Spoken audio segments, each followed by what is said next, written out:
Hi everyone, ಇದು reported speech ನ 5 ಅಂಕದ ಒಂದು ಪ್ರಶ್ನೆ. ಈ ರೀತಿ ಕೊಡಲಾಗುತ್ತೆ, ರಿಪೋರ್ಟ್ ದ ಫಾಲೋವಿಂಗ್ ಕಾನ್ವರ್ಸೇಷನ್ ಅಂತ ಹೇಳಿ 5 ಅಂಕದ ಪ್ರಶ್ನೆ. ಸುಲಭವಾಗಿ ಇಲ್ಲಿ ನೀವು 5ಕ್ಕೆ 5 ಅಂಕವನ್ನ ಪಡೆದುಕೊಳ್ಬಹುದು.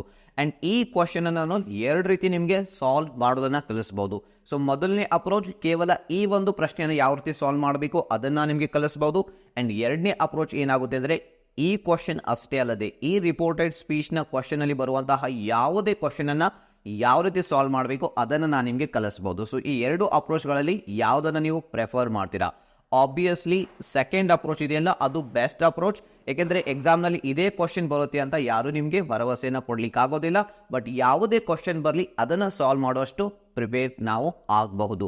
ಸೊ ಅದೇ ರೀತಿ ನಾನು ನಿಮಗೆ ಈ ಒಂದು ವಿಡಿಯೋದಲ್ಲಿ ಕಲಿಸ್ತಾ ಹೋಗ್ತೀನಿ. ವಿಡಿಯೋನ ಕೊನೆಯವರೆಗೆ ನೋಡಿ. ಇದು 5 ಅಂಕದ ಪ್ರಶ್ನೆ.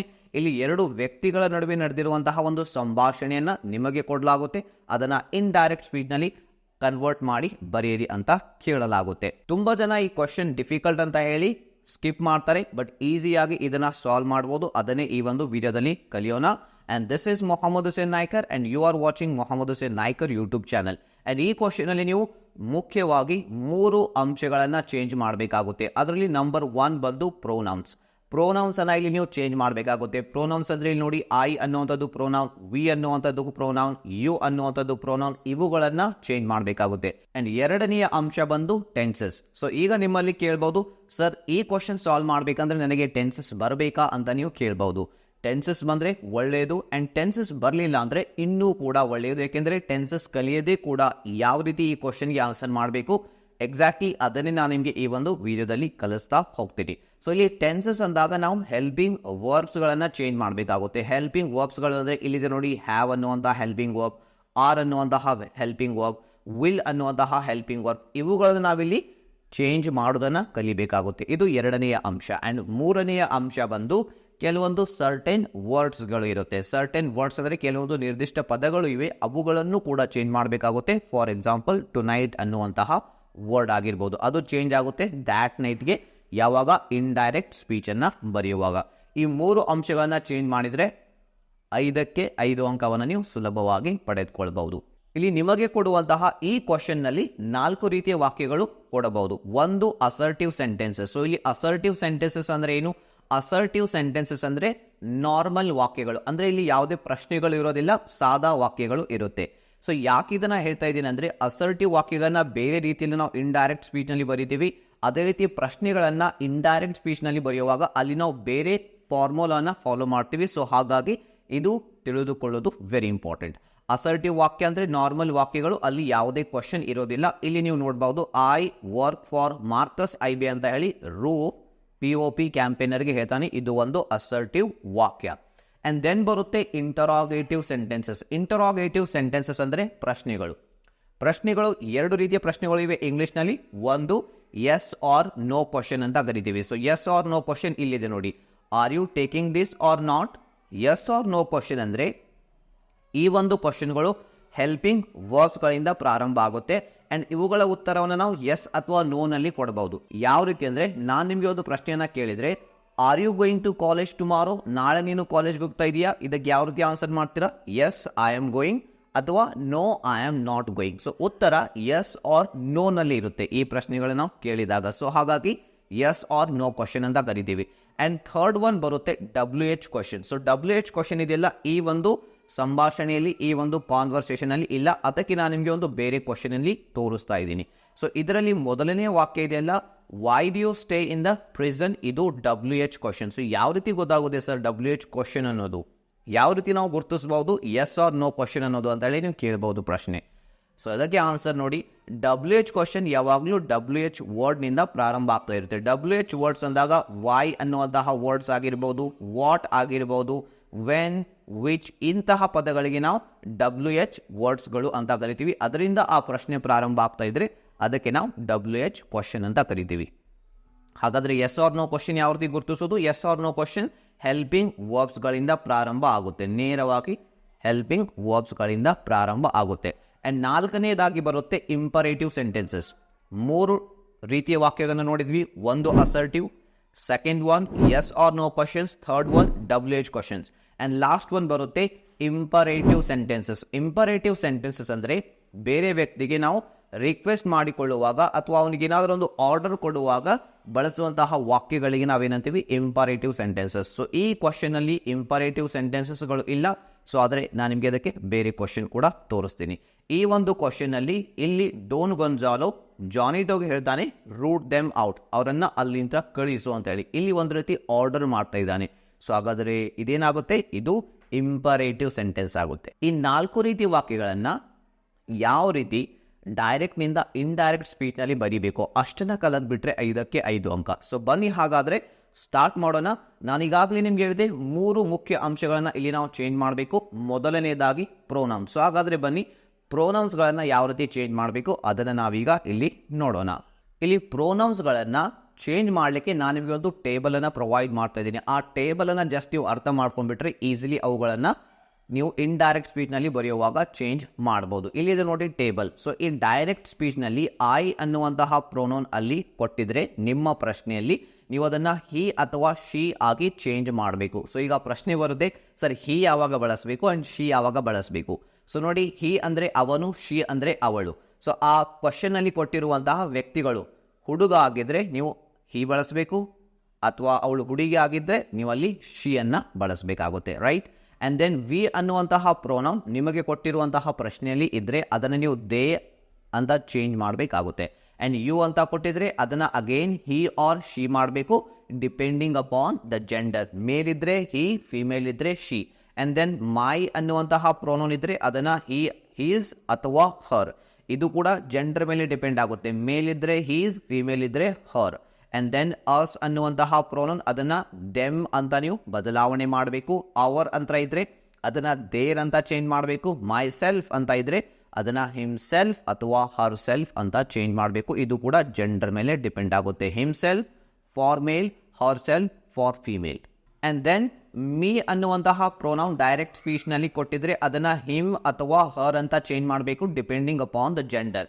ಅವರ್ ಸೆಲ್ವ್ಸ್ ಅನ್ನುವಂತಹ ಪ್ರೊನೌನ್ ಇದ್ರೆ ದೆಮ್ ಸೆಲ್ವ್ಸ್ ಆಗಿ ಚೇಂಜ್ ಆಗುತ್ತೆ. ದಿಸ್ ಅಂತ ಕೊಟ್ಟಿದ್ರೆ ದ್ಯಾಟ್ ಮಾಡಬೇಕು. ದೀಸ್ ಅಂತ ಇದ್ರೆ ದೋಸ್. ದ್ಯಾಟ್ ಅಂತ ಕೊಟ್ಟಿದ್ರೆ ಏನು ಬದಲಾವಣೆ ಮಾಡೋ ಹಾಗಿಲ್ಲ, ದ್ಯಾಟ್ ಅನ್ನ ಆಸ್ ಇಟ್ ಈಸ್ ಇರಬೇಕು. ದೋಸ್ ಅಂತ ಕೊಟ್ಟಿದ್ರೆ ದೋಸ್ ಅಲ್ಲಿ ಕೂಡ ಯಾವುದೇ ಬದಲಾವಣೆ ಇಲ್ಲ, ಆಸ್ ಇಟ್ ಈಸ್.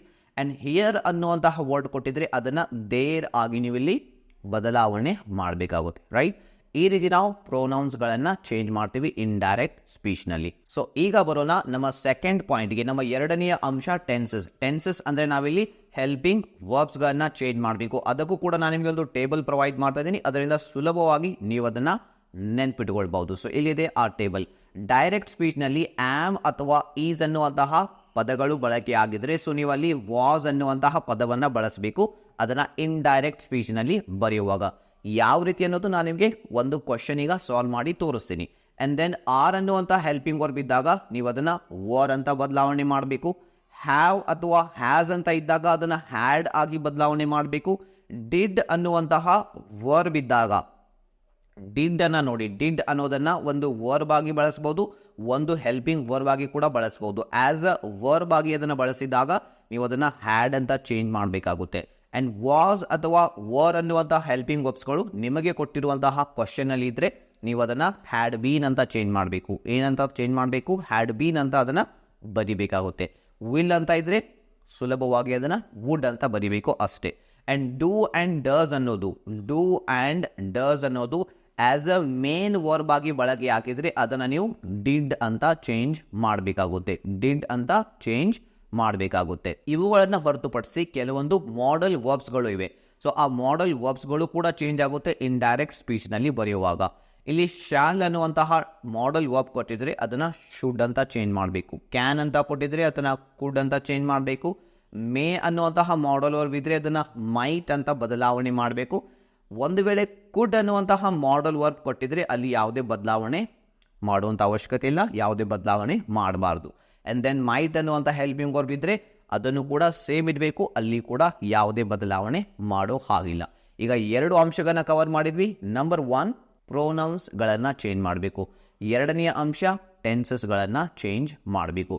ಈಗ ಬರೋಣ ನಮ್ಮ 3ನೇ ಅಂಶ. ಇದು ವೆರಿ ಇಂಪಾರ್ಟೆಂಟ್. ಈ ಅಂಶಗಳನ್ನು ನೀವು ಸರಿಯಾಗಿ ಅರ್ಥ ಮಾಡ್ಕೊಳ್ಳಿಲ್ಲ, ಈ 3 ಪಾಯಿಂಟ್ಸ್ ಅಂದರೆ ಯಾವತ್ತೂ ಕೂಡ ನೀವು ಇಲ್ಲಿ 1 ಮಾರ್ಕ್ಸ್ ಪಡೆದುಕೊಳ್ಳೋದು ತುಂಬ ಡಿಫಿಕಲ್ಟ್ ಆಗುತ್ತೆ. ಯಾಕೆಂದರೆ ಒಂದು ಸ್ಟೇಟ್ಮೆಂಟ್ನಲ್ಲಿ ಒಂದು ಸ್ಮಾಲ್ ಮಿಸ್ಟೇಕ್ ಮಾಡಿದರೂ ಕೂಡ ಕಂಪ್ಲೀಟ್ 1 ಅಂಕವನ್ನು ಇವರು ಕಟ್ ಮಾಡ್ತಾರೆ ಇವ್ಯಾಲ್ಯುಯೇಷನ್ ಮಾಡುವಾಗ, ರೈಟ್. ಸೊ ಇದನ್ನು ತುಂಬ ಜನ ಮಿಸ್ಟೇಕ್ ಕೂಡ ಮಾಡ್ತಾರೆ. ಎಷ್ಟೋ ಜನ ರಿವ್ಯಾಲ್ಯೂಯೇಷನ್ಗೆ ಹಾಕಿರುವಂಥ ಕಾಪೀಸ್ ಚೆಕ್ ಮಾಡಿದ್ದೀನಿ, ತುಂಬ ಜನ ಇಲ್ಲಿ ಮಿಸ್ಟೇಕ್ಸ್ ಮಾಡ್ತಾರೆ. ಇದನ್ನು ಸರಿಯಾಗಿ ನೋಡ್ಕೊಳ್ಳಿ. ಅಗೋ ಅನ್ನುವಂತಹ ವರ್ಡ್ ನಿಮ್ಮ ಡೈರೆಕ್ಟ್ ಸ್ಪೀಚ್ನಲ್ಲಿ ಅಂದರೆ ನಿಮಗೆ ಕೊಟ್ಟಿರುವಂತಹ ಕ್ವಶನಲ್ಲಿ ಇದ್ದರೆ ನೀವು ಅದನ್ನು ಬಿಫೋರ್ ಅಂತ ಚೇಂಜ್ ಮಾಡಬೇಕು. ಆ್ಯಂಡ್ ನಾವು ಅನ್ನುವಂಥ ವರ್ಡ್ ಇದ್ದರೆ ದೆನ್ ಅಂತ ಬದಲಾವಣೆ ಆಗುತ್ತೆ. ನೆಕ್ಸ್ಟ್ ಇದ್ದರೆ ದ ಫಾಲೋವಿಂಗ್, ಅಂದರೆ ನೆಕ್ಸ್ಟ್ ಡೇ ಇದ್ದರೆ ಅದನ್ನು ಫಾಲೋವಿಂಗ್ ಡೇ ಮಾಡಿ. ನೆಕ್ಸ್ಟ್ ಮಂತ್ ಇದ್ದರೆ the following month. Next year ಅಂತ ಕೊಟ್ಟಿದ್ರೆ ಅದು ದ ಫಾಲೋವಿಂಗ್ ಇಯರ್ ಅಂತ ಬರಿಬೇಕು. ಟುಡೇ ಅಂತ ಬಂದಿದ್ರೆ ಅದನ್ನು ದ್ಯಾಟ್ ಡೇ ಅಂತ ಚೇಂಜ್ ಮಾಡಬೇಕು. ಟು ನೈಟ್ ಅಂತ ಇದ್ದರೆ ದ್ಯಾಟ್ ನೈಟ್. ಟುಮಾರೋ ಅಂತ ಇದ್ದರೆ ದ ನೆಕ್ಸ್ಟ್ ಡೇ. ಯಸ್ಟರ್ಡೇ ಅನ್ನೋದು ಚೇಂಜ್ ಆಗುತ್ತೆ, the previous day. Last night ಅಂತ ಇದ್ದರೆ the previous night. Next day ಅಂದರೆ ದ ಫಾಲೋವಿಂಗ್ ಡೇ ಆಗುತ್ತೆ. ಇದನ್ನು ಒಂದೆರಡು ಸಲ ನೀವು ನೋಡಿಕೊಂಡ್ರೆ ಸಾಕು, ಸುಲಭವಾಗಿ ಇವುಗಳನ್ನು ನೆನ್ಪಿಟ್ಕೊಳ್ಬೋದು. ತುಂಬ ಅಂದರೆ ತುಂಬ ಈಸಿ ಇದೆ ಇದು. ಸೊ ಬನ್ನಿ ಈಗ ಇದನ್ನು ಅಪ್ಲೈ ಮಾಡಿ. ಈಗ ಈ 3 ಅಂಶಗಳನ್ನು ಚೇಂಜ್ ಮಾಡಬೇಕಲ್ಲ, ಈ 3 ಅಂಶಗಳನ್ನು ಅಪ್ಲೈ ಮಾಡಿ ಬಳಸಿಕೊಂಡು ಅಸರ್ಟಿವ್ ವಾಕ್ಯಗಳನ್ನು, ಇಂಟರಾಗೇಟಿವ್ ಸೆಂಟೆನ್ಸಸ್ಗಳನ್ನು ಅಂದರೆ ಎಸ್ ಆರ್ ನೋ ಕ್ವಶನ್ಸ್ ಮತ್ತು WH ವರ್ಡ್ಸ್ ಕ್ವಶನ್ಸ್ಗಳನ್ನು ಆ್ಯಂಡ್ ಇಂಪರೇಟಿವ್ ಸೆಂಟೆನ್ಸ್ಗಳನ್ನು ಯಾವ ರೀತಿ ಡೈರೆಕ್ಟ್ನಿಂದ ಇಂಡೈರೆಕ್ಟ್ ಸ್ಪೀಚ್ಗೆ ಚೇಂಜ್ ಮಾಡಿ ಬರಿಬೇಕು ಅದನ್ನು 1 by 1 ಈಗ ಕಲಿತಾ ಹೋಗೋಣ. ಈಗ ನಾವು ನಮ್ಮ ಮೊದಲನೆಯ ಟೈಪ್ನ ವಾಕ್ಯ ಆಗಿರುವಂತಹ ಅಸರ್ಟಿವ್ ವಾಕ್ಯಗಳನ್ನು ಯಾವ ರೀತಿ ಇಂಡೈರೆಕ್ಟ್ ಸ್ಪೀಚ್ನಲ್ಲಿ ಬರಿಬೇಕೋ ಅದನ್ನು ಕಲಿಯೋಣ. ಸೊ ನಿಮ್ಮ ಸ್ಕ್ರೀನ್ ಮೇಲೆ ಈಗ 3 ಅಸರ್ಟಿವ್ ವಾಕ್ಯಗಳು ಇವೆ. ಇದು ಡೋನ್ ಗೊಂಜಾಲೋ ಮತ್ತು ಜಾನಿಟೋನ ನಡುವೆ ನಡೆದಿರುವಂತಹ ಒಂದು ಸಂಭಾಷಣೆ. ಡೋನ್ ಗೊಂಜಾಲೋ ಹೇಳ್ತಾನೆ I want a bench to myself. Juanito reply ಮಾಡ್ತಾನೆ there is none. And Don Gonzalo ಮತ್ತೆ ಹೇಳ್ತಾನೆ that one over there is main.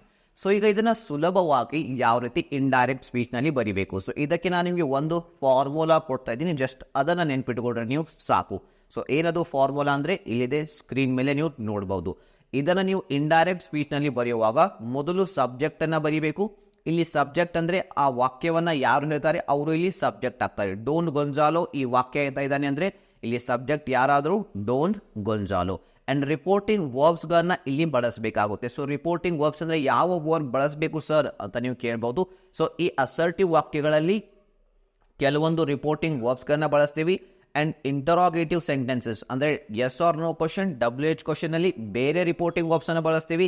And imperative ಸೆಂಟೆನ್ಸಸ್ಗಳಲ್ಲಿ completely ಬೇರೆ ನಾವು ರಿಪೋರ್ಟಿಂಗ್ ವರ್ಬ್ಸ್ಗಳನ್ನು ಬಳಸ್ತೀವಿ. ಸೊ ಅದನ್ನು ಕೂಡ ನೀವು ನೆನ್ಪಿಟ್ಕೊಳ್ಬೇಕು. ಇಲ್ಲಿ ಅಸರ್ಟಿವ್ ವಾಕ್ಯಗಳಲ್ಲಿ ಬಳಸುವಂತಹ ರಿಪೋರ್ಟಿಂಗ್ ವರ್ಬ್ಸ್ಗಳು ಯಾವುವು ಅಂದರೆ ಟೋಲ್ಡ್, ಸೇಡ್, ರಿಪ್ಲೈಡ್ ಅನ್ನುವಂತಹ ರಿಪೋರ್ಟಿಂಗ್ ವರ್ಬ್ಸ್ಗಳನ್ನ ನೀವಿಲ್ಲಿ ಬಳಸಬಹುದು, ರೈಟ್. ಸೊ ಹಾಗಾದರೆ ಇದನ್ನು ನಾವು ಈಗ ಸಾಲ್ವ್ ಮಾಡ್ತಾ ಹೋಗೋಣ. ಆ್ಯಂಡ್ ರಿಪೋರ್ಟಿಂಗ್ ವರ್ಬ್ ಆದ ನಂತರ ನೀವಿಲ್ಲಿ ರಿಸೀವರ್ನ ಹೆಸರನ್ನು ಬರಿಬೇಕು. ರಿಸೀವರ್ ಅಂದರೆ ಆ ಮಾತನ್ನು, ವಾಕ್ಯವನ್ನು ಯಾರಿಗೆ ಹೇಳಲಾಗ್ತಾ ಇದೆ ಅವನ ಹೆಸರನ್ನು ಬರಿಬೇಕು. ಈಗ ಡೋನ್ ಗೊಂಜಾಲೋ ಜಾನಿಟೋಗೆ ಹೇಳ್ತಾ ಇದ್ದಾನೆ ಅಂದರೆ ಜಾನಿಟೋನ ಹೆಸರನ್ನು ನಾವಿಲ್ಲಿ ಬರಿಬೇಕು, ರೈಟ್. ಆ್ಯಂಡ್ ಅದರ ನಂತರ ಈ ಅಸರ್ಟಿವ್ ವಾಕ್ಯಗಳಲ್ಲಿ ದ್ಯಾಟ್ ಅನ್ನುವಂತಹ ಕಂಜಂಕ್ಷನ್ ಬಳಕೆ ಮಾಡಬೇಕು. ಸಿಂಪಲ್ ಇದೆಲ್ಲ. ಇಷ್ಟು ಈ ಫಾರ್ಮುಲಾ ಫಾಲೋ ಮಾಡಿ ಇಲ್ಲಿವರೆಗೆ ಬರೆದು ಅದರ ನಂತರ ಈ ವಾಕ್ಯವನ್ನು ಇಂಡೈರೆಕ್ಟ್ ಸ್ಪೀಚ್ನಲ್ಲಿ ಸುಲಭವಾಗಿ ನೀವು ಬರಿಬಹುದು. ಸೊ ಬನ್ನಿ ಹಾಗಾದರೆ ಇದನ್ನು ಈಗ ನಾವು ಸಾಲ್ವ್ ಮಾಡ್ತಾ ಹೋಗೋಣ. ಡೋನ್ ಗೊಂಜಾಲೋ ಹೇಳ್ತಾ ಇದ್ದಾನೆ I want a bench to myself. So ಹಾಗಾದರೆ ಇಲ್ಲಿ ಸಬ್ಜೆಕ್ಟ್ ಯಾರು ಹೇಳ್ತಾ ಇದ್ದಾರೆ? Done Gonzalo. ಸೊ ಬನ್ನಿ ಹಾಗಾದರೆ ಇದನ್ನು ಸಾಲ್ವ್ ಮಾಡೋಣ. Don Gonzalo. ಸೊ ಈಗ ರಿಪೋರ್ಟಿಂಗ್ ವರ್ಬ್ ಬಳಸಬೇಕು. ಸೆಕೆಂಡ್, ಸೊ ಯಾವ ರಿಪೋರ್ಟಿಂಗ್ ವರ್ಬ್ ಇಲ್ಲಿ ಬಳಸಬೇಕು? ನಾವು ಜಸ್ಟ್ ಒಂದು ವಾಕ್ಯವನ್ನು ಹೇಳಿದ್ದಾನೆ ಟೋಲ್ಡ್ ಅನ್ನುವಂತಹ ರಿಪೋರ್ಟಿಂಗ್ ವರ್ಬ್ ನಾವು ಇಲ್ಲಿ ಬಳಸೋಣ. Don Gonzalo told. So then ಯಾರು ಬರ್ತಾರೆ? ರಿಸೀವರ್. ಈ ಫಾರ್ಮುಲಾ ನೀವು ಸರಿಯಾಗಿ ಫಾಲೋ ಮಾಡಬೇಕು. ಇಲ್ಲಿ ಯಾರಿಗೆ ಈ ವಾಕ್ಯ ಮಾತನ್ನು ಹೇಳಲಾಗ್ತಾ ಇದೆ? ಜಾನಿಟೋ. ಸೊ ಹಾಗಾದರೆ ಜಾನಿಟೋ ಹೆಸರನ್ನು ನಾವಿಲ್ಲಿ ಬರೆಯೋಣ, ಜಾನಿಟೋ. ಅದರ ನಂತರ ಈ ದ್ಯಾಟ್ ಅನ್ನುವಂತಹ ಕಂಜಂಕ್ಷನ್ ವರ್ಡ್ ಹಾಕೋದನ್ನು ಮರಿಬೇಡಿ. Don Gonzalo told Juanito that. So ಈಗ ಇದರ ನಂತರ I want a bench to myself ಅಂತ ಈ ವಾಕ್ಯ ಇದೆ. ಇದನ್ನು ಇಂಡೈರೆಕ್ಟ್ ಸ್ಪೀಚ್ನಲ್ಲಿ ಬರೀಬೇಕು. ಇದನ್ನು ಇಂಡೈರೆಕ್ಟ್ ಸ್ಪೀಚ್ನಲ್ಲಿ ಬರೆಯುವಾಗ ಆ 3 ಅಂಶಗಳನ್ನು ನೆನ್ಪಿಟ್ಕೋಬೇಕು. Number 1 pronoun, number 2 tenses, number 3 ಬಂದು ಸರ್ಟೆನ್ ವರ್ಡ್ಸ್ಗಳು. ಸೊ ಈಗ ಈ ಐ ಅನ್ನು ಆಸ್ ಇಟ್ ಈಸ್ ನಾವಿಲ್ಲಿ ಬರೀಬೇಕಾ? ಇಲ್ಲ. ಸೊ ನಾನು ನಿಮಗೆ ಆ ಟೇಬಲ್ಸ್ನಲ್ಲಿ ತೋರಿಸಿದ್ದೆ, ಈಗ ಮತ್ತೆ ಅದನ್ನು ತೋರಿಸ್ತಾ ಇದ್ದೀನಿ. ಸೊ ಡೈರೆಕ್ಟ್ ಸ್ಪೀಚ್ನಲ್ಲಿ ಅಂದರೆ ನಿಮ್ಮ ಕ್ವಶನ್ನಲ್ಲಿ ಐ ಅಂತ ಕೊಟ್ಟಿದ್ರೆ ಅದನ್ನು ಹಿ ಅಥವಾ ಶಿ ಆಗಿ ಬದಲಾವಣೆ ಮಾಡಬೇಕು. ಡೋನ್ ಗೊಂಜಾಲೋ ಒಬ್ಬ ಹುಡುಗ. ಸೊ ನಾವು ಹಾಗಾಗಿ ಇಲ್ಲಿ ಹಿ ಅನ್ನು ಬಳಸೋಣ. Don Gonzalo told Juanito that he. So then ಇಲ್ಲಿ ವಾಂಟ್ ಅನ್ನುವಂತಹ ವರ್ಬ್ ಇದೆ, ರೈಟ್. ಇಲ್ಲಿ ನೆನ್ಪಿಟ್ಕೊಳ್ಳಿ, ಇದು ಪ್ರೆಸೆಂಟ್ ಸಿಂಪಲ್ನ ವಾಕ್ಯ. ಪ್ರೆಸೆಂಟ್ ಸಿಂಪಲ್ ವಾಕ್ಯನಲ್ಲಿ V1 ವರ್ಬ್ ಬಳಸ್ತೀವಿ. ಆ್ಯಂಡ್ ಪ್ರೆಸೆಂಟ್ ಸಿಂಪಲ್ನ ಟೆನ್ಸ್ ಇದ್ದಾಗ ಅದನ್ನು ನೀವು ಪಾಸ್ಟ್ ಸಿಂಪಲ್ನಲ್ಲಿ ಚೇಂಜ್ ಮಾಡಬೇಕು. ಒಂದೇ ಬದಲಾವಣೆ ಮಾಡಬೇಕು. ಅದೇನೆಂದರೆ ಪಾಸ್ಟ್ ಸಿಂಪಲ್ ಟೆನ್ಸ್ನಲ್ಲಿ ವರ್ಬ್ನ ಸೆಕೆಂಡ್ ಫಾರ್ಮ್ ಯೂಸ್ ಆಗುತ್ತೆ. ಅದಕ್ಕೆ ಪಾಸ್ಟ್ ಫಾರ್ಮ್ ಅಂತ ಕೂಡ ಕರಿತೀವಿ. ಸೊ ವಾಂಟ್ನ ಸೆಕೆಂಡ್ ಫಾರ್ಮ್ ವಾಂಟೆಡ್. ಇಷ್ಟನ್ನು ಮಾತ್ರ ನೆನ್ಪಿಟ್ಕೊಳ್ಳಿ. He wanted. ಅದರ ನಂತರ ಅ ಬೆಂಚ್ ಅಂತ ಇದೆ, ಅದನ್ನು ಆಸ್ ಇಟ್ ಈಸ್ ಬರೆಯೋಣ, a bench. Then to myself ಅಂತ ಇದೆ, ಟು ಅನ್ನ ಆಸ್ ಇಟ್ ಈಸ್ ಬರೀಬೇಕು. ಆದರೆ ಮೈ ಸೆಲ್ಫ್ ಇದೆಯಲ್ಲ ಅದನ್ನು ಆಸ್ ಇಟ್ ಈಸ್ ಬರೆಯೋ ಹಾಗಿಲ್ಲ, ಯಾಕೆಂದರೆ ಅದು ಪ್ರೋನೌನ್ ಚೇಂಜ್ ನಾವು ಅಲ್ಲಿ ಮಾಡಬೇಕಾಗುತ್ತೆ. ಸೊ ಮೈ ಸೆಲ್ಫ್ ಅನ್ನೋದು ನಾವು ಹಿಮ್ ಸೆಲ್ಫ್ ಅಥವಾ ಹರ್ ಸೆಲ್ಫ್ ಆಗಿ ಚೇಂಜ್ ಮಾಡ್ಬೋದು. ಇಲ್ಲಿ ಡೋನ್ ಗೊಂಜಾಲೋ ಅವನು ಒಬ್ಬ ಮೇಲ್ ಹುಡುಗ, ಸೊ ನಾವು ಹಿಮ್ ಸೆಲ್ಫ್ ಅನ್ನ ಬಳಸಬೇಕಾಗುತ್ತೆ. ಸೊ ಹಿಮ್ ಸೆಲ್ಫ್ ಅಂತ ಬರೆದ್ರೆ ಇದು ಆಗುತ್ತೆ ನಮ್ಮ right answer. Don Gonzalo told Juanito that. ಇಲ್ಲಿವರೆಗೆ ಫಾರ್ಮುಲಾ ಅಪ್ಲೈ ಮಾಡಿ ಅಂಡ್ ಅದರ ನಂತರ ಈ ವಾಕ್ಯವನ್ನ ಇಂಡೈರೆಕ್ಟ್ ಸ್ಪೀಚ್ ನಲ್ಲಿ ಬರೀಬೇಕು. He wanted a bench to himself. ನೋಡಿ ಎಷ್ಟು ಈಸಿ ಇದೆ, ತುಂಬಾ ಈಸಿ ಇದೆ ಇದು. ಈ ರೀತಿ ನೀವು ಅಸರ್ಟಿವ್ ವಾಕ್ಯಗಳನ್ನ ಏನ್ ಮಾಡಬೇಕಾಗುತ್ತೆ, ಡೈರೆಕ್ಟ್ ನಿಂದ ಇಂಡೈರೆಕ್ಟ್ ಸ್ಪೀಚ್ ನಲ್ಲಿ ಬರೀಬೇಕಾಗುತ್ತೆ. ಈಗ ಎರಡನೆಯ ವಾಕ್ಯವನ್ನ ನೋಡೋಣ. ಜಾನಿಟೋ ಅದಕ್ಕೆ ಹೇಳ್ತಾನೆ ದೇರ್ ಈಸ್ ನನ್, ಅಲ್ಲಿ ಯಾವುದೂ ಇಲ್ಲ ಅಂತ ಹೇಳಿ. ಸೊ ಹಾಗಾದ್ರೆ ಬನ್ನಿ, ಇಲ್ಲಿ ಸಬ್ಜೆಕ್ಟ್ ಯಾರು, ಜಾನಿಟೋ ಈ ವಾಕ್ಯವನ್ನ ಹೇಳ್ತಾ ಇದ್ದಾನೆ. ಸೊ ಜಾನಿಟೋ, ಅಗೇನ್ ನಾವು ಟೋಲ್ಡ್ ಬಳಸಬಹುದು ಅಥವಾ ಸೇಡ್ ಬಳಸಬಹುದು. ಇಲ್ಲಿ ರಿಪ್ಲೈಡ್ ಬಳಸಿದ್ರೆ ಬಹಳ ಅಪ್ರಾಪ್ರಿಯೇಟ್ ಆಗಿರುತ್ತೆ. ಅಂದ್ರೆ ಈಗ ಇವನು ಜಾನಿಟೋ ಇದಾನಲ್ಲ ಡೋನ್ ಗೊಂಜಾಲೋಗೆ ರಿಪ್ಲೈ ಮಾಡ್ತಾ ಇದ್ದಾನೆ. ಸೊ ಬನ್ನಿ ಹಾಗಾದ್ರೆ ರಿಪ್ಲೈಡ್ ಬಳಸೋಣ. ರಿಪ್ಲೈಡ್. ಸೊ ರಿಪ್ಲೈಡ್ ಬಳಸಿದಾಗ ನೆನ್ಪಿಟ್ಕೊಳ್ಳಿ, ಇದರ ಜೊತೆ ಟು ಅನ್ನುವಂತಹ ಪ್ರೆಪೋಸಿಷನ್ ಯೂಸ್ ಆಗುತ್ತೆ. Juanito replied to. ಈಗ ರಿಪೋರ್ಟಿಂಗ್ ವರ್ಬ್ ಆಯಿತು. ದೆನ್ ರಿಸೀವರ್ ಯಾರಿಗೆ ಹೇಳ್ತಾ ಇದ್ದಾನೆ ಅವನು, ಡೋನ್ ಗೊಂಜಾಲೋ. ಸೊ ಹಾಗಾದರೆ ಡೋನ್ ಗೊಂಜಾಲೋ ಹೆಸರನ್ನ ಈಗ ನಾವಿಲ್ಲಿ ಬರೆಯೋಣ, ಡೋನ್ ಗೊಂಜಾಲೋ. ದೆನ್ ಈ ದ್ಯಾಟ್ ಅನ್ನುವಂತಹ ಕಂಜಂಕ್ಷನ್ ವರ್ಡ್ ಬಳಸಲೇಬೇಕು, that. Juanito replied to Don Gonzalo that. So ಇದರ ನಂತರ ಈಗ ದೇರ್ ಈಸ್ ನನ್ ಅಂತ ಅವನು ಹೇಳ್ತಾನೆ. ಸೊ ದೇರ್ ಅನ್ನ ಆಸ್ ಇಟ್ ಈಸ್ ಬರೀಬೇಕು, ಅಲ್ಲಿ ಯಾವುದೇ ಬದಲಾವಣೆ ಮಾಡುವಂತ ಅವಶ್ಯಕತೆ ಇಲ್ಲ. ಈಗ ಈಸ್ ಅನ್ನ ಆಸ್ ಇಟ್ ಈಸ್ ಬರೀಬೇಕಾ, ಇಲ್ಲ. ಈಸ್ ಅನ್ನೋದು ಹೆಲ್ಪಿಂಗ್ ವರ್ಬ್. ಸೊ ನಾವೀಗಾಗಲೇ ಕಲ್ತಿದ್ದೀವಿ ಆಮ್ ಅಥವಾ ಈಸ್ ಇದ್ದಾಗ ಅದನ್ನ ವಾಸ್ ಹಾಕಿ ಬದಲಾವಣೆ ಮಾಡಬೇಕು. ಸೊ ಹಾಗಾದ್ರೆ ಬದಲಾವಣೆ ಮಾಡೋಣ. There was. ನನ್ ಅಂತ ವರ್ಡ್ ಇದೆಯಲ್ಲ ಇದನ್ನ ಆಸ್ ಇಟ್ ಈಸ್ ಬರೆಯೋದು, simple. Juanito replied to Don Gonzalo that there was none. So ಈ ರೀತಿ ನೀವು ಮಾಡಿದರೆ ಇದಕ್ಕೆ ನಿಮಗೆ 1 ಅಂಕ ಇಲ್ಲಿ ಸಿಗುತ್ತೆ. ಡನ್.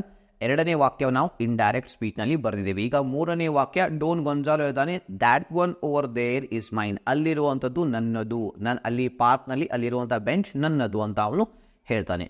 ಸೊ ಈಗ ಈ ಮಾತನ್ನ ಯಾರು ಹೇಳಿದ್ರು, ಡೋನ್ ಗೊಂಜಾಲೋ. ಸಬ್ಜೆಕ್ಟ್ ಇವನೇ ಆಗ್ತಾನೆ. So Don Gonzalo told. Reporting verb ಯಾವ್ದು ಬಳಸ್ತಾ ಇದ್ದೀವಿ ನಾವಿಲ್ಲಿ, ಟೋಲ್ಡ್ ಬಳಸ್ತಾ ಇದ್ದೀವಿ. ದೆನ್ ಯಾರಿಗೆ ಹೇಳಿದ, ಜಾನಿಟೋ. ಆ್ಯಂಡ್ ದೆನ್ ದ್ಯಾಟ್ ಅನ್ನುವಂತಹ conjunction word hockey that. So ಏನು ಹೇಳ್ತಾ ಇದ್ದಾನೆ, ದ್ಯಾಟ್ ಒನ್ ಓವರ್ ದೇರ್. ನಾನು ನಿಮಗೆ ಹೇಳಿದೆ ದ್ಯಾಟ್ ಅನ್ನ ಬದಲಾವಣೆ ಮಾಡಬಾರ್ದು ಅಂತ ಹೇಳಿ. ಎಸ್, ಬದಲಾವಣೆ ಮಾಡಬಾರ್ದು. ಅದರಲ್ಲಿ ದ್ಯಾಟ್ ಈಗ ಆಲ್ರೆಡಿ ಒಂದ್ಸಲ ಇದೆ, ಮತ್ತೆ ದ್ಯಾಟ್ ಹಾಕಿದ್ರೆ ಅದು ಸರಿ ಅನ್ಸೋದಿಲ್ಲ. ಸೊ ಹಾಗಾಗಿ ನಾವಿಲ್ಲಿ ದ್ಯಾಟ್ನ ಬದಲಾಗಿ ದ ಬಳಸ್ತಾ ಇದ್ದೀವಿ, the. Then one over there, ಇಲ್ಲಿವರೆಗೆ same, the one over there, so then ಇಲ್ಲಿ ಈಸ್ ಇದೆಯಲ್ಲ ಅದನ್ನ ಈಸ್ ಸೇಮ್ ಇಡ್ತೀರಾ, ನೋ. ಆಮ್ ಈಸ್ ಇದ್ರೆ ಏನ್ ಮಾಡ್ಬೇಕು, ಅದನ್ನ ವಾಸ್ ಅಂತ ಬದಲಾವಣೆ ಮಾಡಬೇಕು. There was. ಈ ಮೈನ್ ಇದೆಯಲ್ಲ ಇದನ್ನ ಆಸ್ ಇಟ್ ಈಸ್ ಇರ್ತಾರೆ ತುಂಬಾ ಜನ, ಅದು ರಾಂಗ್. ಇದು ಪ್ರೋನೌನ್. ಮೈನ್ ಇದ್ರೆ ಅದನ್ನ ನೀವು ಹೀಸ್ ಅಥವಾ ಹರ್ ಅಂತ ಚೇಂಜ್ ಮಾಡಬೇಕು. ಇಲ್ಲಿ ಡೋನ್ ಗೊಂಜಾಲು ಒಬ್ಬ ಹುಡುಗ, ಮೇಲ್. ಸೊ ಹಾಗಾಗಿ ಹೀಸ್ ಬಳಸೋಣ. ಸೊ ಹೀಸ್ ಇಲ್ಲಿ ರೈಟ್ ಪ್ರೊನೌನ್ ಆಗುತ್ತೆ. ಸೊ ಈ ರೀತಿ ಮಾಡಿದರೆ ಇದು ನಿಮ್ದು ಕಂಪ್ಲೀಟ್ ಆಗುತ್ತೆ ಅಸರ್ಟಿವ್ ವಾಕ್ಯ ಇಂಡೈರೆಕ್ಟ್ ಸ್ಪೀಚ್ ನಲ್ಲಿ. Don Gonzalo told Juanito that the one over there was his ಅಂತ ನೀವು ಇಲ್ಲಿ ಬರೀಬೇಕು. ಇಷ್ಟು ಸುಲಭವಾಗಿದೆ ಡೈರೆಕ್ಟ್ ನಿಂದ ಇಂಡೈರೆಕ್ಟ್ ಸ್ಪೀಚ್ ನಲ್ಲಿ ಬರೆಯೋದು. ಸೊ ಈಗ ನಾನು ನಿಮಗೆ ಇಲ್ಲಿ ಪ್ರಾಕ್ಟೀಸ್ಗಾಗಿ 2 ವಾಕ್ಯಗಳನ್ನ ಕೊಡ್ತಾ ಇದ್ದೀನಿ. ಅದನ್ನ ನೀವು ನನಗೆ ಕಾಮೆಂಟ್ ನಲ್ಲಿ ಆನ್ಸರ್ ಮಾಡಿ ತಿಳಿಸಬೇಕು. ರೈಟ್, ಪ್ರಾಕ್ಟೀಸ್ದಿಂದಾನೇ ಪರ್ಫೆಕ್ಟ್ ಆಗ್ತೀವಿ ನಾವು. ಸೊ ಹಾಗಾದ್ರೆ ಪ್ರಾಕ್ಟೀಸ್ಗಾಗಿ 2 ವಾಕ್ಯಗಳನ್ನ ನಿಮಗೆ ಕೊಡ್ತಾ ಇದ್ದೀನಿ. ರೂಫ್ ಹೇಳ್ತಾನೆ I work for Marcus ಐಬೆ.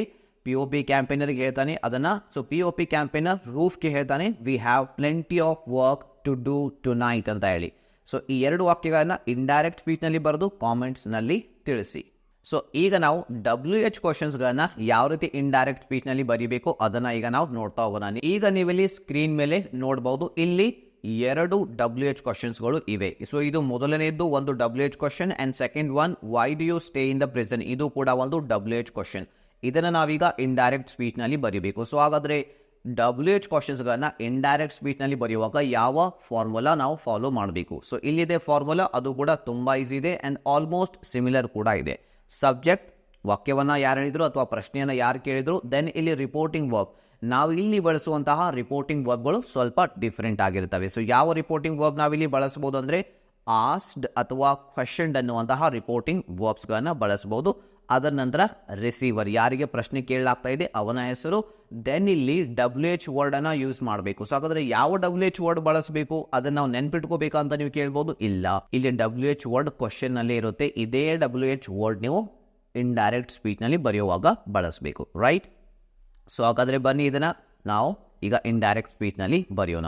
So ಇದು ಅಲಿಫ್ಯಾನೋ ಮತ್ತು ಬಾರ್ಜೆಸ್ನ ನಡುವೆ ನಡೆದಿರುವಂತಹ ಒಂದು ಕಾನ್ವರ್ಸೇಷನ್. ಸೊ ಅಲಿಫ್ಯಾನೋ ನಿಮಗೆ ಗೊತ್ತಿದೆ, I believe that books will never disappear ಅನ್ನುವಂಥ ಚಾಪ್ಟರ್ ಇದೆ, ಅಲ್ಲಿಂದ ತೆಗೆದುಕೊಂಡಿರುವಂತಹ ಒಂದು ಕ್ವಶನ್ ಇದು. ಸೊ ಅಲಿಫ್ಯಾನೋ ಬಾರ್ಜೆಸ್ಗೆ ಕೇಳ್ತಾನೆ. ಸೊ ಹಾಗಾದರೆ ಅಲಿಫ್ಯಾನೋ ಸಬ್ಜೆಕ್ಟ್, ಅಲಿಫ್ಯಾನೋ. ಸೊ ಯಾವ ರಿಪೋರ್ಟಿಂಗ್ ವರ್ಬ್ ಬಳಸ್ತೀರಾ? ಆಸ್ಟ್. ಕ್ವಶನ್ ಅಂತ ಕೂಡ ನೀವು ಬರೀಬಹುದು, ರೈಟ್? ಯಾರಿಗೆ ಕೇಳ್ತಾನೆ ಅವನು? ಬಾರ್ಜೆಸ್. ಇದು ಇಲ್ಲಿ ನಾನು ಕೊಟ್ಟಿಲ್ಲ, ಬಟ್ ನಿಮಗೆ ಕೊಟ್ಟಿರುವಂಥ ಪ್ರಶ್ನೆಯಲ್ಲಿ ಅವನ ಹೆಸರು ಕೆಳಗಡೆನೆ ಇರುತ್ತೆ, ಆ ಆಥರ್ನ ಹೆಸರು. ಆಸ್ಕ್ ಬಾರ್ಜೆಸ್.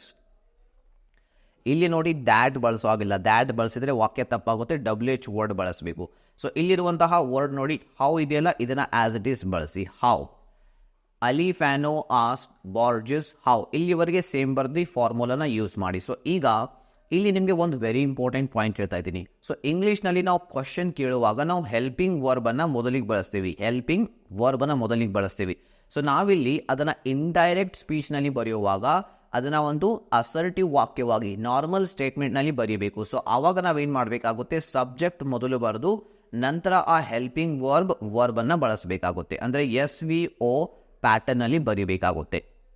ಸೊ ಹಾಗಾದರೆ ಈ ಹೆಲ್ಪಿಂಗ್ ವರ್ಬ್ ಮೊದಲು ಬರೆಯದೆ ನಾವು ಈ ಸಬ್ಜೆಕ್ಟ್ ಇದೆಯಲ್ಲ, ಯುವರ್ ರಿಲೇಷನ್, ಇದನ್ನು ನಾವಿಲ್ಲಿ ಮೊದಲು ಬರಿಬೇಕು, ರೈಟ್? ಸೊ ಹಾಗಾದರೆ ಯುವರ್ ಅನ್ನು ಆಸ್ ಇಟ್ ಈಸ್ ಬರೀತೀರಾ? ನೋ, ಯುವರ್ ಅನ್ನೋದು ಚೇಂಜ್ ಆಗುತ್ತೆ. ಸೊ ಏನಾಗುತ್ತೆ ಅದು ಹಾಗಾದರೆ?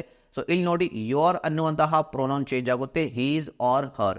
ಸೊ ಇಲ್ಲಿ ಬಾರ್ಜಸ್ ಇದಾನಲ್ಲ, ಹೀಸ್ ಅ ಮೇಲ್. ಸೊ ಹಾಗಾದರೆ ನಾವು ಹೀಸ್ ಬಳಸಬೇಕು. How his relation, how his relation. ನೋಡಿ ಇಲ್ಲಿವರೆಗೆ same, how his relation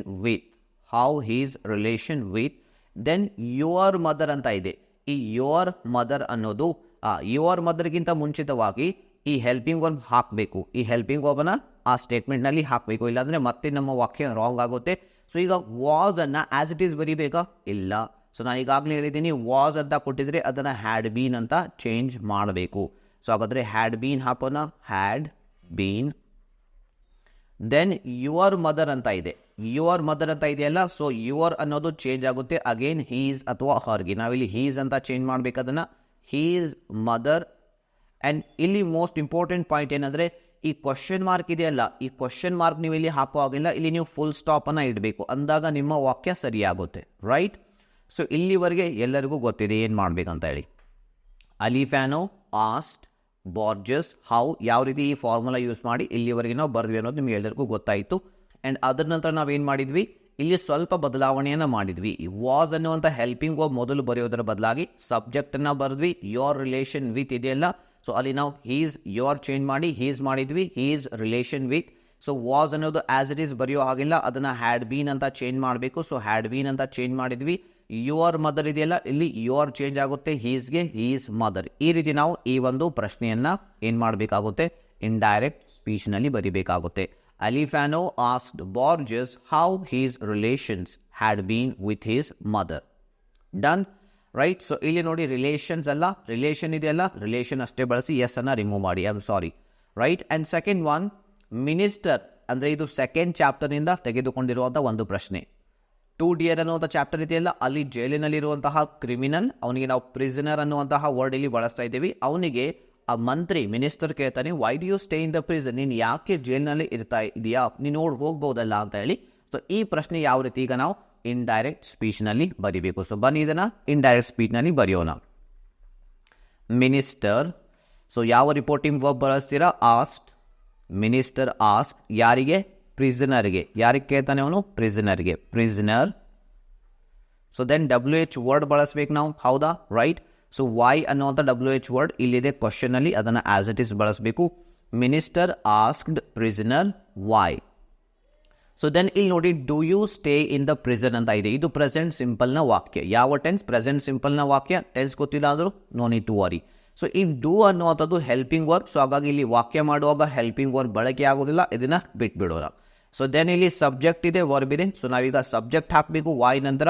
so you ಅನ್ನ ಆಸ್ ಇಟ್ ಈಸ್ ಬರೆಯೋ ಹಾಗಿಲ್ಲ, ಯು ಅನ್ನ ಆಸ್ ಇಟ್ ಈಸ್ ಬರೆಯೋ ಹಾಗಿಲ್ಲ. ಇಲ್ಲಿ ನೋಡಿ, ಯು ಅನ್ನೋದು ಚೇಂಜ್ ಆಗುತ್ತೆ, ಹಿ ಅಥವಾ ಶಿ, ಹಿ ಅಥವಾ ಶಿ ಆಗಿ ಚೇಂಜ್ ಆಗುತ್ತೆ. ಇಲ್ಲಿ ಯು ಅನ್ನೋದು ನಾವು ಹಿ ಅಂತ ಚೇಂಜ್ ಮಾಡಬೇಕು ಅಂದರೆ ಇಲ್ಲಿ ಪ್ರಿಸನರು ಮೇಲಿದ್ದಾನೆ ಆ್ಯಂಡ್ ಮಿನಿಸ್ಟರ್ ಕೇಳ್ತಾ ಇರುವಂತಹ ವ್ಯಕ್ತಿನೂ ಕೂಡ ಮೇಲ್. ಸೊ ಹಾಗಾಗಿ ನಾವಿಲ್ಲಿ ಹಿ ಬಳಸೋಣ.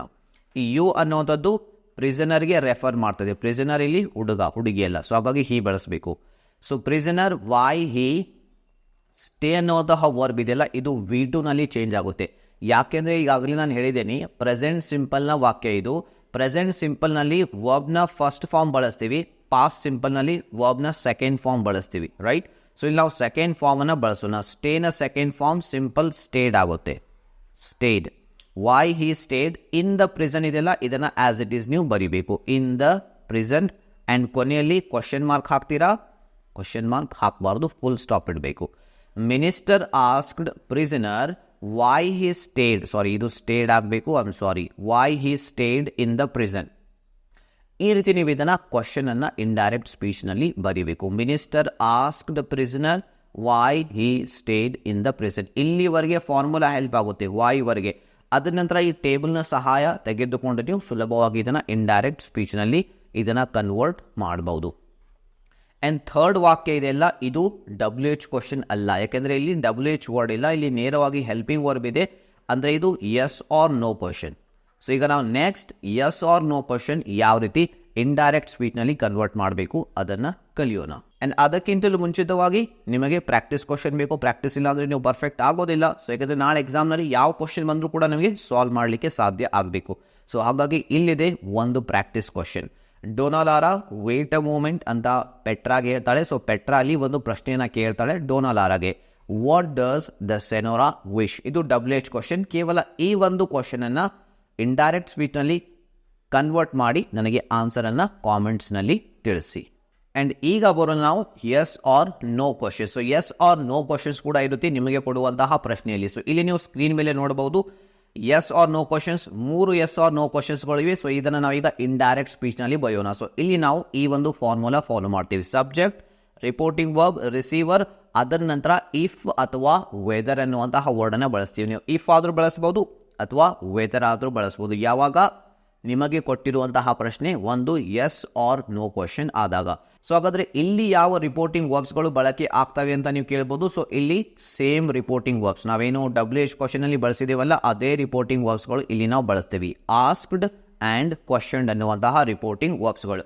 ಸೊ ಹಾಗಾದರೆ ಬನ್ನಿ ಒಂದೆರಡು ವಾಕ್ಯಗಳನ್ನ ಯಾವ ರೀತಿ ನಾವು ಕ್ವಶನ್ಸನ್ನು ಇಂಡೈರೆಕ್ಟ್ ಸ್ಪೀಚ್ನಲ್ಲಿ ಕನ್ವರ್ಟ್ ಮಾಡಬೇಕು ಅದನ್ನು ನೋಡೋಣ. ಸೊ ಮೊದಲು subject.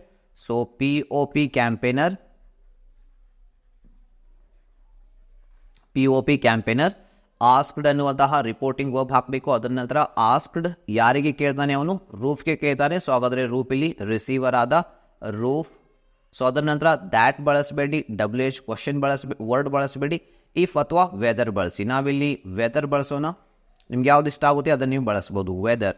Then will you take it or not ಅಂತ ಇದೆ, ನೆನ್ಪಿಟ್ಕೊಳ್ಳಿ. ಸೊ ಇದು ಕ್ವಶನ್, ಇಲ್ಲಿ ಹೆಲ್ಪಿಂಗ್ ವರ್ಬ್ ಮೊದಲಿರುತ್ತೆ. ನೀವೇನು ಮಾಡಬೇಕು, ಈ ಯು ಇದೆಯಲ್ಲ ಇದನ್ನು ಮೊದಲು ಹಾಕಿ ಹೆಲ್ಪಿಂಗ್ ವರ್ಬ್ ಅದರ ನಂತರ ಹಾಕಬೇಕು, ರೈಟ್? ಒಂದು ಸಿಂಪಲ್ ಬದಲಾವಣೆಯನ್ನು ಇಲ್ಲಿ ಮಾಡಬೇಕು. ಸೊ ಈಗ ಯು ಅನ್ನ ಆಸ್ ಇಟ್ ಈಸ್ ಬರೀತೀರಾ? ನೋ, ಯು ಅನ್ನುವಂಥದ್ದು ಪ್ರೊನೌನ್ ಮೊದಲನೇ ಅಂಶದಲ್ಲಿ ಬರುತ್ತೆ, ಅದನ್ನು ಚೇಂಜ್ ಮಾಡಬೇಕಾಗುತ್ತೆ ಹಿ ಅಥವಾ ಶಿಗೆ. ಸೊ ಇಲ್ಲಿ ಅದು ಚೇಂಜ್ ಆಗುತ್ತೆ ಹೀಗೆ, ಹಿ. ವೆದರ್ ಹಿ, ದೆನ್ ವಿಲ್ ಅನ್ನುವಂಥ ಹೆಲ್ಪಿಂಗ್ ವರ್ಬ್ ಇದರ ನಂತರ ಬರಬೇಕು. ವಿಲ್ ಅನ್ನ ಆಸ್ ಇಟ್ ಈಸ್ ಬರೀಬಹುದಾ? ಇಲ್ಲ, ವಿಲ್ ಅನ್ನ ವುಡ್ ಅಂತ ಚೇಂಜ್ ಮಾಡಬೇಕು. Whether he would. So then take it or not, ಇಲ್ಲಿವರೆಗೆ ಸೇಮ್ ಆಸ್ ಇಟ್ ಈಸ್ ಬರೀಬೇಕು. ಟೇಕ್ ಇಟ್ ಆರ್ ನಾಟ್, ಇಲ್ಲಿ ಫುಲ್ ಸ್ಟಾಪ್ ಅನ್ನ ಬರೀಬೇಕು, ಇಡಬೇಕು, ಕ್ವಶನ್ ಮಾರ್ಕ್ ಅನ್ನ ಹಾಕೋ ಹಾಗಿಲ್ಲ. Then POP campaigner asked Roof whether he would take it or not. ತುಂಬಾ ಸಿಂಪಲ್ ಇದೆ. ಅಂಡ್ ದೆನ್ ರೂಫ್ ಕೇಳ್ತಾನೆ will it be heard outside this room, will it be heard outside this room. So Roof ಪ್ರಶ್ನೆ ಕೇಳ್ತಾ ಇದ್ದಾನೆ ಯಾರಿಗೆ? POP ಕ್ಯಾಂಪೇನರ್ಗೆ. Roof asked, ನಾನಿಲ್ಲಿ short ಆಗಿ POP ಅಂತ ಮಾತ್ರ ಬರೀತೀನಿ ಯಾಕಂದರೆ ಸ್ಪೇಸ್ ಇಲ್ಲ. Roof asked POP campaigner. So ಈಗ ನಾವು ಇಫ್ ಬಳಸೋಣ. ಮೊದಲನೇ ವಾಕ್ಯದಲ್ಲಿ ವೆದರ್ ಬಳಸಿದ್ವಿ, ಈಗ ಇಫ್ ಬಳಸೋಣ. ನಿಮ್ಗೆ ಯಾವ್ದು ಇಷ್ಟ ಆಗುತ್ತೆ ಅದನ್ನು ಎಕ್ಸಾಮ್ನಲ್ಲಿ ಬಳಸ್ಬೋದು. ಇಫ್. ಸೊ ದೆನ್ ನೋಡಿ, ವಿಲ್ ಅನ್ನುವಂಥ ಹೆಲ್ಪಿಂಗ್ ವರ್ಡ್ ಮೊದಲಿಗೆ ಬಳಸೋ ಆಗಿಲ್ಲ, ಸಬ್ಜೆಕ್ಟೇ ಬಳಸಿ, ಇಟ್ ಬಳಸಿ. ಇಟ್ನಲ್ಲಿ ಯಾವುದೇ ಬದಲಾವಣೆ ಆಗೋದಿಲ್ಲ. ವಿಲ್ ಅನ್ನ ನಾವು ವುಡ್ ಆಗಿ ಇಲ್ಲಿ ಚೇಂಜ್ ಮಾಡಬೇಕಾಗುತ್ತೆ. ವಿಲ್ ಹೋಗಿ ಇದು ಆಗುತ್ತೆ would. It would be heard outside. It would be heard outside. So then this ಅನ್ನೋಂಥ, ಇಲ್ಲಿ ತುಂಬ ಜನ ತಪ್ಪು ಮಾಡ್ತಾರೆ. ದಿಸ್ ಅನ್ನ ಆಸ್ ಇಟ್ ಈಸ್ ಬರೀತಾರೆ, ಅದು ರಾಂಗ್. ದಿಸ್ ಅನ್ನೋದು ದ್ಯಾಟ್ ಆಗಿ ಬದಲಾವಣೆ ಆಗುತ್ತೆ. ದ್ಯಾಟ್ ರೂಮ್ ಕೊನೆಯಲ್ಲಿ ಒಂದು ಫುಲ್ ಸ್ಟಾಪ್. ಡನ್. ಈ ರೀತಿ ನಾವು ಈ ವಾಕ್ಯವನ್ನು ಇಂಡೈರೆಕ್ಟ್ ಸ್ಪೀಚ್ನಲ್ಲಿ ಏನು ಮಾಡಬೇಕು, ಚೇಂಜ್ ಮಾಡಬೇಕು. Roof asked POP campaigner if it would be heard outside that room. And then last yes or no question ಇದೆ. ಪ್ರಿಸನರ್ ಕೇಳ್ತಾನೆ, do you want me to go? So ಇದನ್ನು ಸಿಂಪಲ್, ಪ್ರಿಸನರ್ ಆ್ಯಂಡ್ ಮಿನಿಸ್ಟರ್ನ ನಡುವೆ ಸಂಭಾಷಣೆ ನಡೀತಾ ಇದೆ. So prisoner ಮಿನಿಸ್ಟರ್ಗೆ ಕೇಳ್ತಾನೆ. So prisoner asked minister. So ನಾವಿಲ್ಲಿ ಇಫ್ ಆರ್ ವೆದರ್ ಬಳಸ್ತೀವಿ, right? Prisoner asked minister if. So ಈಗ ಡೂ ಅನ್ನೋದು ಬಳಸೋ ಆಗಿಲ್ಲ, ಯಾಕೆಂದರೆ ಇದು ಹೆಲ್ಪಿಂಗ್ ವರ್ಕ್. ಸೊ ಇಲ್ಲಿ ಹೆಲ್ಪಿಂಗ್ ವರ್ಬ್ನ ಅವಶ್ಯಕತೆ ಇಲ್ಲ ಪಾಸಿಟಿವ್ ವಾಕ್ಯ ಮಾಡುವಾಗ. ಇದು ಪ್ರೆಸೆಂಟ್ ಸಿಂಪಲ್ನ ವಾಕ್ಯ, ಇದನ್ನು ಈಗ ಪಾಸ್ಟ್ ಸಿಂಪಲ್ನಲ್ಲಿ ಬರೀಬೇಕು. ಪಾಸ್ಟ್ ಸಿಂಪಲ್ನಲ್ಲಿ ಯಾವುದೇ ಹೆಲ್ಪಿಂಗ್ ವರ್ಬ್ ಯೂಸ್ ಆಗೋದಿಲ್ಲ. ಸೊ ಹಾಗಾಗಿ ಇದನ್ನು ಬರೆಯುವಂಥ ಅವಶ್ಯಕತೆ ಇಲ್ಲ. ಯು ಅನ್ನೋದನ್ನು ಏನು ಮಾಡಬೇಕು, ಇಲ್ಲಿ ಹಿ ಮಾಡಿ. ಹಿ ವಾಂಟ್ ಅನ್ನೋದು ಅಗೈನ್ ವಾಂಟೆಡ್ ಆಗುತ್ತೆ. ಪ್ರೆಸೆಂಟ್ ಸಿಂಪಲ್ನ ವಾಕ್ಯ ಇದ್ದಾಗ ಜಸ್ಟ್ ನೆನ್ಪಿಟ್ಕೊಳ್ಳಿ, ಅಲ್ಲಿ ಪಾಸ್ಟ್ ಸಿಂಪಲ್ನಲ್ಲಿ ಚೇಂಜ್ ಮಾಡಬೇಕು. ಆಗ V2 form of a verb ನೀವು ಅಲ್ಲಿ ಬಳಸಬೇಕು. ಯಾವ ರೀತಿ ಆಗುತ್ತೆ ಅಂದರೆ, ಇದು ಪ್ರಿಸನರ್ ಆಸ್ಕ್ಡ್ ಮಿನಿಸ್ಟರ್. ಸೊ ನಾವು ಇಲ್ಲಿ ವೆದರ್ ಬಳಸಿದ್ದೀವಿ, ನೀವು ಇಫ್ ಕೂಡ ಬಳಸ್ಬೋದು. ವೆದರ್ ಯು ಅನ್ನೋದು ಏನಾಗಿದೆ, ಇಲ್ಲಿ ಯು ಅನ್ನೋದು ಚೇಂಜ್ ಆಗಿದೆ, ಹಿ ಆಗಿ. ವೆದರ್ ಹಿ ವಾಂಟ್ ಇದರ second form V2 form wanted. Whether he wanted. So me ಅನ್ನೋದು ನೋಡಿ, ಮೀ ಅನ್ನೋದು ಏನಾಗುತ್ತೆ, ಹಿಮ್ ಆರ್ ಹರ್ ಆಗುತ್ತೆ. ಸೊ ಇಲ್ಲಿ ಮಿನಿಸ್ಟರು ಮೇಲ್, ಪ್ರಿಸನರು ಮೇಲ್. ಸೊ ಹಾಗಾಗಿ ಹಿಮ್ ಬಳಸಬೇಕು. ಹರ್ ಅಂದರೆ ಅವಳ ಆಗುತ್ತೆ, ಹಿಮ್ ಅಂದರೆ ಅವನ. ಹಿಮ್ ಟು ಗೋ ಅನ್ನೋದು ಆಸ್ ಇಟ್ ಈಸ್, ಕೊನೆಯಲ್ಲಿ ಫುಲ್ ಸ್ಟಾಪ್. ಈ ರೀತಿ ನಾವು ಎಸ್ ಆರ್ ನೋ ಕ್ವಶನ್ಸ್ಗಳನ್ನು ಇಂಡೈರೆಕ್ಟ್ ಸ್ಪೀಚ್ನಲ್ಲಿ ಬರಿತೀವಿ. ಆ್ಯಂಡ್ ಇದರ ಪ್ರಾಕ್ಟೀಸ್ ಕ್ವಶನ್ಸ್ಗಳು ಇಲ್ಲಿವೆ. Petra the guard is waiting for me ಅಂತ ಹೇಳ್ತಾಳೆ. ಸೊ ಡೋನಾಲಾರ ಅವಾಗ ಅವಳಿಗೆ ಒಂದು ಪ್ರಶ್ನೆಯನ್ನು ಕೇಳ್ತಾಳೆ, do you like to chat with your guard? ಇದು ಕ್ವಶನ್. ಇದನ್ನು ಇಂಡೈರೆಕ್ಟ್ ಸ್ಪೀಚ್ನಲ್ಲಿ ಬರೆದು ನನಗೆ ಕಾಮೆಂಟ್ಸ್ನಲ್ಲಿ ತಿಳಿಸಿ. ಆ್ಯಂಡ್ ಈಗ ನಾವು ಕೊನೆಯದಾಗಿ ಬರೋಣ ನಮ್ಮ last type of sentence, imperative sentences, ಅಂದರೆ ಆರ್ಡರ್ ಆ್ಯಂಡ್ ರಿಕ್ವೆಸ್ಟ್ಗಳು. ಸೊ ಇಲ್ಲಿ ನೀವು ಸ್ಕ್ರೀನ್ ಮೇಲೆ ನೋಡಬಹುದು, 2 ವಾಕ್ಯಗಳು ಇವೆ. ಸೊ ಇಲ್ಲಿ ಮೊದಲನೇ ವಾಕ್ಯದಲ್ಲಿ ಡೋನ್ ಗೊಂಜಾಲೋ ಜಾನಿಟೋಗೆ ಹೇಳ್ತಾನೆ, ರೂಟ್ ದೆಮ್ ಔಟ್. ಅಂದರೆ ಅವನ ಬೆಂಚ್ ಮೇಲೆ 3 ಜನ ಪ್ರೀಸ್ಟ್ಗಳು ಕುಳಿತುಕೊಂಡಿರ್ತಾರೆ, ಅವರನ್ನು ಎಬ್ಬಿಸಿ ಕಳುಹಿಸು ಅಂತ ಆರ್ಡರ್ ಮಾಡ್ತಾನೆ ಜಾನಿಟೋಗೆ. ಸೊ ಈಗ ಈ ವಾಕ್ಯವನ್ನು ಇಂಡೈರೆಕ್ಟ್ ಸ್ಪೀಚ್ನಲ್ಲಿ ಯಾವ ರೀತಿ ಬರಿಬೇಕು? ಸೊ ಇಂಪರೇಟಿವ್ ಸೆಂಟೆನ್ಸ್ ಅಂದರೆ ಮತ್ತೊಬ್ಬರಿಗೆ ನಾವು ಮಾಡುವಂತಹ ಆರ್ಡರ್ಗಳು ಅಥವಾ ರಿಕ್ವೆಸ್ಟ್ಗಳು, ರೈಟ್? ಸೊ ಈಗ ಇಲ್ಲಿ ನಾವು ಬಳಸ್ತೀವಿ ಈ ಒಂದು ಫಾರ್ಮುಲಾನ. Subject, reporting verb, receiver. ಇಲ್ಲಿ ಸಬ್ಜೆಕ್ಟ್ ಅಂದರೆ ಯಾರು, ರಿಸೀವರ್ ಯಾರು ನಿಮ್ಗೆ ಈಗಾಗಲೇ ಗೊತ್ತಿದೆ. ಇಲ್ಲಿ ಯಾವ ರಿಪೋರ್ಟಿಂಗ್ ವರ್ಬ್ ನಾವು ಬಳಸ್ತೀವಿ ಅಂದರೆ, ಇಲ್ಲಿ ಬಳಸುವಂತಹ ರಿಪೋರ್ಟಿಂಗ್ ವರ್ಬ್ಸ್ಗಳು ಸ್ವಲ್ಪ ಡಿಫರೆಂಟ್ ಆಗಿವೆ. ನಾವಿಲ್ಲಿ ರಿಕ್ವೆಸ್ಟ್ ಮಾಡಿಕೊಂಡಾಗ ರಿಕ್ವೆಸ್ಟೆಡ್ ಅಂತ ಬಳಸಬೇಕು, ಆರ್ಡರ್ ಮಾಡಿದಾಗ ಆರ್ಡರ್ಡ್ ಅಂತ ಬಳಸಬೇಕು, ಕೆಲವು ಬಾರಿ ಟೋಲ್ಡ್ ಕೂಡ ನಾವಿಲ್ಲಿ ಬಳಸ್ತೀವಿ.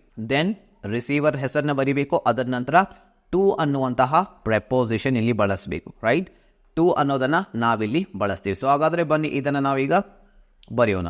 Done Gonzalo. ಸೊ ಇಲ್ಲಿ ಅವನು ಆರ್ಡರ್ ಮಾಡ್ತಾ ಇದ್ದಾನೆ. ಡೋನ್ ಗೊಂಜಾಲೋ ಆರ್ಡರ್ಡ್ ಅನ್ನುವಂತಹ ರಿಪೋರ್ಟಿಂಗ್ ವರ್ಬ್ ನಾವಿಲ್ಲಿ ಬಳಸೋಣ. ಯಾರಿಗೆ ಆರ್ಡರ್ ಮಾಡ್ತಾನೆ ಅವನು? ಜಾನಿಟೋಗೆ, ರೈಟ್? ಅದು ನಿಮಗೆ ಕ್ವಶನಲ್ಲಿ ಕೆಳಗಡೆ ಕೊಡಲಾಗಿರುತ್ತೆ, ಅದನ್ನು ನೀವು ಆಸ್ ಇಟ್ ಈಸ್ ಇಲ್ಲಿ ಬರಿಬೇಕು, ಜಾನಿಟೋ. ಸೊ ಅದರ ನಂತರ ಏನಾಗ್ತೀರಾ, ರಿಸೀವರ್ ಆದ ನಂತರ ಟು ಅನ್ನುವಂತಹ ವರ್ಡ್ ಹಾಕಿ, ಟು ಹಾಕಿ ಇದನ್ನು ಆಸ್ ಇಟ್ ಈಸ್ ಬರಿಬೇಕು. ಇಲ್ಲಿ ಯಾವುದೇ ಬದಲಾವಣೆ ಮಾಡುವಂತಹ ಅವಶ್ಯಕತೆ ಇಲ್ಲ. Root them out. Simple. Don Gonzalo ordered Janito to root them out. ಇಲ್ಲಿ ಒಂದು ಸ್ಪೆಲ್ಲಿಂಗ್ ಮಿಸ್ಟೇಕ್ ಆಗಿದೆ, ಇದು ಬರಬಾರ್ದು. I am sorry for that. ಇದನ್ನು ನಾನು ಚೇಂಜ್ ಮಾಡಿ ನಿಮಗೆ ಇದರ PDF ಲಿಂಕ್ ಕೂಡ ಕೊಡ್ತೀನಿ. ಆ್ಯಂಡ್ ಇದರ ಮೇಲೆ ಒಂದು ಟೆಸ್ಟ್ ಕೂಡ ಇದೆ, ಅದು ಫ್ರೀ ಆಫ್ ಕಾಸ್ಟ್ನಲ್ಲಿ ಅವೈಲೇಬಲ್ ಇದೆ. ಅದರ ಲಿಂಕ್ ಡಿಸ್ಕ್ರಿಪ್ಷನಲ್ಲಿ ಪಿನ್ ಕಾಮೆಂಟ್ನಲ್ಲಿ ಕೊಡಲಾಗಿದೆ, ಅಲ್ಲಿಂದ ನೀವು ಅದನ್ನು ಅಟೆಂಪ್ಟ್ ಮಾಡ್ಬೋದು. ಆ್ಯಂಡ್ ಎರಡನೇ ವಾಕ್ಯ ನೋಡಿ, ಇದು ಮೊದಲನೇ ವಾಕ್ಯ ಆಯಿತು, ಸಿಂಪಲ್ ನಾವು ಮಾಡಿದ್ವಿ. Don Gonzalo ordered Janito to root them out. And then Raju please go and bring a glass of water ಅಂತ ಹೇಳ್ತಾನೆ. ಸೊ ರಾಜು ಏನು ಹೇಳ್ತಾನೆ, please go and bring a glass of water. ಇಲ್ಲಿ ರಾಜು ಏನು ಮಾಡ್ತಾ ಇದ್ದೇನೆ, ರಿಕ್ವೆಸ್ಟ್ ಮಾಡ್ಕೋತಾ ಇದ್ದೇನೆ. ಸೊ ಯಾರಿಗೆ ಮಾಡ್ಕೋತಾ ಇದ್ದೇನೆ, ಅವನ ಹೆಸರಲ್ಲಿ ಕೊಟ್ಟಿಲ್ಲ, ಅವನು ಗಗನ್ ಅಂತ ನೀವು ಅನ್ಕೊಳ್ಳಿ, ಊಹಿಸ್ಕೊಳ್ಳಿ. ಯಾವ ವ್ಯಕ್ತಿಗೆ ರಿಕ್ವೆಸ್ಟ್ ಮಾಡ್ಕೊಂಡಿದ್ದಾನೆ ಅನ್ನೋದು ನಿಮ್ಮ ಕ್ವಶನಲ್ಲಿ ಕೆಳಗಡೆನೆ ಕೊಟ್ಟಿರಲಾಗಿರುತ್ತೆ ಇನ್ನೊಂದು ವಾಕ್ಯದಲ್ಲಿ, ರೈಟ್? ಸೊ ಇಲ್ಲಿ ನಾವು ಪ್ರಾಕ್ಟೀಸ್ಗಾಗಿ ಈ ವಾಕ್ಯ ತೆಗೆದುಕೊಂಡಿದ್ದೀವಿ. ರಾಜು ರಿಕ್ವೆಸ್ಟೆಡ್ ಅನ್ನುವಂತಹ ಇಲ್ಲಿ ನಾವು ರಿಪೋರ್ಟಿಂಗ್ ವರ್ಬನ್ನು ಬಳಸಬೇಕು. ರಾಜು ರಿಕ್ವೆಸ್ಟೆಡ್. ಸೊ ಯಾರಿಗೆ? ಗಗನ್ಗೆ. ಗಗನ್. ಸೊ ಅದರ ನಂತರ ಟು ಅನ್ನುವಂತಹ ವರ್ಡ್ ಬಳಸಿ ಟು. ಈಗ ಪ್ಲೀಸ್ ನಾವು ಮತ್ತೆ ಬಳಸುವಂಥ ಅವಶ್ಯಕತೆ ಇಲ್ಲ, ಯಾಕೆಂದರೆ ರಿಕ್ವೆಸ್ಟೆಡ್ ಅನ್ನುವಂಥ ರಿಪೋರ್ಟಿಂಗ್ ವರ್ಬ್ ಈಗಾಗಲೇ ಬಳಸಿದ್ದೀವಿ. ನೇರವಾಗಿ ಗೋ and bring a glass of water. Go and bring a glass of water. ಇದನ್ನು ಆ್ಯಸ್ ಇಟ್ ಈಸ್ ಬರೀಬೇಕು. ಗೋ and bring a glass of water. Done. So ಎಷ್ಟು ನೀವು ಮಾಡಿದರೆ ಇಲ್ಲಿ ನಿಮ್ಮ ಆನ್ಸರ್ ರೆಡಿ ಆಗುತ್ತೆ. ನಿಮಗೆ ಇಲ್ಲಿ 5ಕ್ಕೆ 5 ಅಂಕ ಸಿಗುತ್ತೆ. ಇದು ತುಂಬ ಸಿಂಪಲ್ ಇದೆ. ಜಸ್ಟ್ 1-2 ಸಲ ನೀವು ಪ್ರಾಕ್ಟೀಸ್ ಮಾಡಬೇಕು. ವಿಡಿಯೋನ ಇನ್ನೊಂದು ಸಲ ನೋಡಿ. ನಿಮಗೆ ಕನ್ಫ್ಯೂಸ್ ಆಗ್ತಾ ಇದ್ರೆ, ಇದು ತುಂಬ ಡಿಫಿಕಲ್ಟ್ ಅನ್ನಿಸ್ತಾ ಇದ್ರೆ ಇನ್ನೊಂದು ಸಲ ನೋಡಿ. ಇದರ ಮೇಲೆ ನಾನು ನಿಮಗೆ ನಿಮ್ಮ ಪ್ರಾಕ್ಟೀಸ್ಗಾಗಿ ಕ್ವಶನ್ ಕೂಡ ಕೊಟ್ಟಿದ್ದೀನಿ. ಅದರ ಆನ್ಸರ್ ಕಾಮೆಂಟ್ಸಲ್ಲಿ ತಿಳಿಸಿ. ಅದಷ್ಟೇ ಅಲ್ಲದೆ ಒಂದು ಫ್ರೀ ಟೆಸ್ಟ್ ಕೂಡ ನಾನು ನಿಮಗೆ ಇದನ್ನು ಕೊಟ್ಟಿದ್ದೀನಿ. ಸೊ ಅದರ ಲಿಂಕ್ ಕೆಳಗಡೆ ಇದೆ. ಅಲ್ಲಿ ಹತ್ರ ನೀವು ಅದನ್ನು ಅಟೆಂಪ್ಟ್ ಮಾಡಿ ಅದರ ಕಂಪ್ಲೀಟ್ ರಿಸಲ್ಟ್, ನಿಮ್ಮ ಸ್ಕೋರ್ ಎಷ್ಟಾಯಿತು, ಏನು ತಪ್ಪು ಮಾಡಿದ್ರೆ ಅದು ತಿಳ್ಕೊಬೇಕಂದ್ರೆ ನಮ್ಮ ಆ್ಯಪ್ ಡೌನ್ಲೋಡ್ ಮಾಡಿಕೊಂಡು ಅಲ್ಲಿಂದ ಫ್ರೀ ಆಗಿ ಅದನ್ನು ಅಟೆಂಪ್ಟ್ ಮಾಡಿ. ಅಲ್ಲಿ ನಿಮಗೆ ಕಂಪ್ಲೀಟ್ ನಿಮ್ಮ ಆನ್ಸರ್, ನೀವು ಸರಿಯಾಗಿ ಆನ್ಸರ್ ಮಾಡಿರುವಂತಹ ಪ್ರಶ್ನೆ ಯಾವುದು, ಎಲ್ಲಿ ತಪ್ಪು ಮಾಡಿದ್ರಿ, ಏನು ವೀಕ್ನೆಸ್ ಇದೆ, ಅದೆಲ್ಲ ಕಂಪ್ಲೀಟ್ ಡೀಟೇಲ್ಸ್ ಆ್ಯಂಡ್ ರಿಪೋರ್ಟ್ ಕೂಡ ನಿಮಗೆ ಸಿಗುತ್ತೆ. ಆ್ಯಂಡ್ ಈ ವಿಡಿಯೋನ ಕೊನೆವರೆಗೆ ನೋಡಿದ್ದಕ್ಕಾಗಿ ನಿಮ್ಮೆಲ್ಲರಿಗೂ ಧನ್ಯವಾದಗಳು. ಆ್ಯಂಡ್ ಈ ಒಂದು ವಿಡಿಯೋ ನಿಮಗೆ ಇಷ್ಟ ಆದರೆ ನಿಮ್ಮ ಫ್ರೆಂಡ್ಸ್ಗೆ ಶೇರ್ ಮಾಡೋದನ್ನು ಮರಿಬೇಡಿ. And thank you for watching and have a nice day and I will see you in the next video.